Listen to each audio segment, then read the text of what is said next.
चोर ओटी भरल्याशिवाय सांगायचं नसतं कुणाला. चोरोटी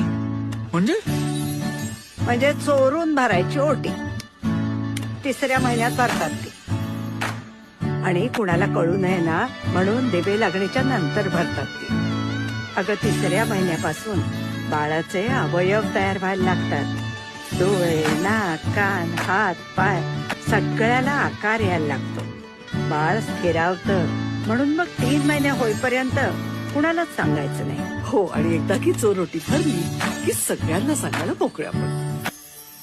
उमलून आले आईचे तेज, उमलून आले आईचे तेज, मायेची सेज साजली सजणार कोणी येणार. चोर ओटी भरल्याशिवाय सांगायचं नसतं कुणाला. चोरोटी म्हणजे चोरून भरायची ओटी. तिसऱ्या महिन्यात भरतात ती. आणि कुणाला कळू नये ना म्हणून दिवे लागणीच्या नंतर भरतात ती.